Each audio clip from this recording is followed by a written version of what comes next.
Stick fighter is a term I've resisted for many years because I didn't want people to have the wrong conception of what arnis or eskrima is. It is more than just stick fighting, of course. However, I've come to enjoy the term stick fighter, and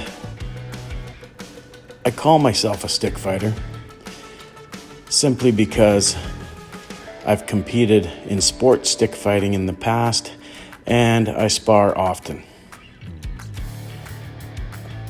Sparring is very important to developing fighting skills. And even though you see me sparring here with padded sticks, I don't just spar with padded sticks. I have done my fair share of bear stick sparring, and I will continue to do my fair share of bear stick sparring. But I don't need to do it all the time to understand that getting hit with a stick hurts. I can practice my movement and practice my defense and offense with padded sticks. And the beauty of this is when I'm working with younger students, I can spar them with intent and not have to worry too much about hurting them. Of course, I change the level of my sparring to suit each student. I'm not there to win. I'm there to help them develop the skills to win and work on my timing and skills as well. Stick fighting traditionally was an art of the lower class in a lot of places.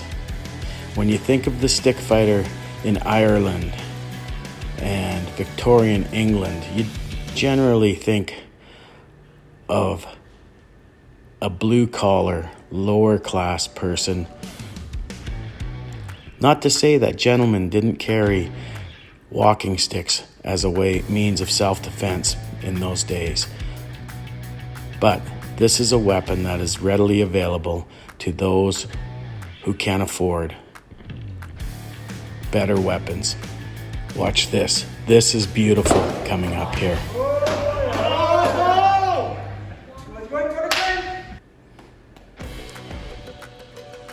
The reason I gave that young lady a big cheer and a high five is she earned that trap on my weapon. She earned that trap and those couple of strikes. I didn't give it to her. She got it through fighting. In the Philippines, there were champions in different villages, different neighborhoods, different styles, who held respect, notoriety, but many times were also considered notorious. Ireland also had a strong stick fighting culture.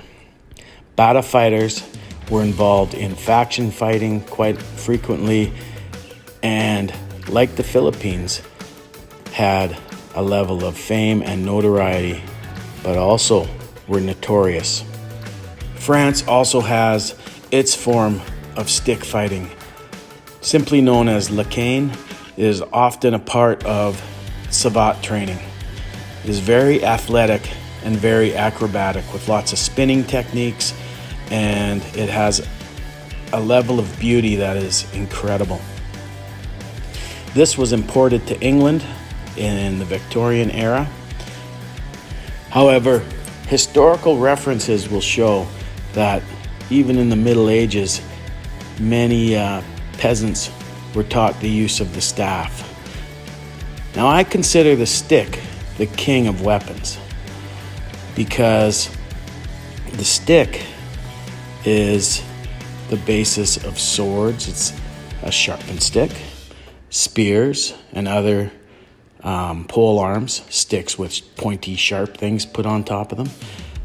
But somewhere in time, there was some prehistoric ancestor to us who picked up a stick and realized that he or she could impose their will at a longer range and with more force than just their natural weapons.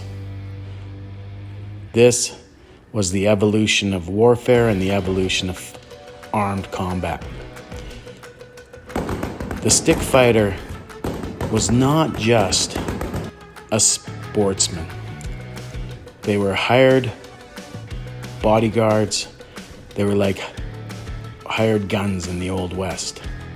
In fact, the tradition in the Philippines in the old days was a lot like the gunslingers, fighting for honor, fighting for their own pride. Many old school stick fighters did battle with each other.